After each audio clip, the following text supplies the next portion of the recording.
I wanted to escape my life. I was living to die. And by the time I was 20, I was selling my body and smoking a crack pipe because I was living in survival. It took me a long time. But in 2019, I came to realize that the woman I worked for was a sex trafficker. When I started working with a therapist that actually understood trauma, that's when my healing really started to occur. And that was the start of her resiliency center. Her was a calling that I needed to go help other women who have similar experiences as my own to avoid falling through the cracks, to help those that are in crisis get on the track and the path that they want to be on. I had no clue it would be embraced and that it would grow and we would help so many women. Her taught me so much through working with the young women we serve. I learned more about myself and I learned more therapeutic modalities and access to them and wanting to heal the trauma from my childhood. As a kid, living with my father, he'd beat me every day. He would say, "No one's coming for you." And no one was coming for me. At 10, I started trying to kill myself because the abuse was so bad. In middle school, I started having sex and carried on suicidal ideations. In high school, I was popping pills and dropping acid and suicidal and high risk in every regard. At 20 years old, I bought a one-way plane ticket to Washington, D.C. And my parents told me never to call them again. I took it to heart. I was not going to ask for their help. And then one day I went to the bank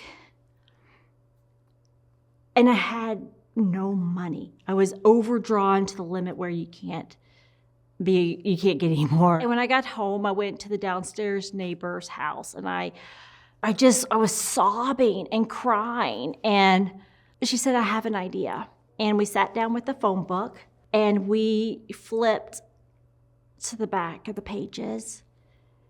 And there was a phone number to call. It was Pamela Martin and Associates, later known as the DC Madam. And then I went to work. The first call was like in and out in like 10 minutes maybe. I gave him a blowjob, I got my money, and I walked out. And I thought, I can do this. But the second call, he used his whole time. As we were having sex, I was like, I don't know if I can do this. The first night was only 2 calls. Later on, it would be 3 calls each night. But I would go to the bar afterwards with my money. The thing with fast cash is it doesn't last. And I would go drink, and I felt the sense of control and power because I had my own money. I could buy my clothes. I could pay my bills. But I drank it and smoked it. That's what I did with my money. My last night drinking wasn't anything special or different. I was at the bar. I was next to this old man who was a regular and figured I was going to end up going home with him as we drank. And I put my hand in my purse, the number to Alcoholics Anonymous fell out. And it was a God moment. It was a moment where when I woke up that morning, the first thing I did was that I called that number on that sticky note. They told me where a meeting was at 6 o'clock. And I went. Hi everyone, I'm Natasha, alcoholic. And I felt relief. My 12-step recovery helped me a lot. It helped me grow. And when I got sober, it was for the first time my entire life people were nice to me. And no one wanted anything from me but healing.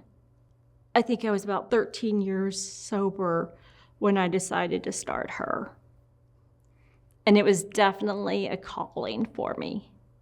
It was something that I didn't want other women who had similar experiences as mine to have to endure them without help or an exit ramp to a different life. Natasha gave me my life back. She guided me, mentored me, and now I'm walking in a path that I never imagined. We now have the opportunity to help other women, to be that outreach, to be that hand, to offer the unconditional support. Healing is a lifelong journey. I just realized that the only way out is through.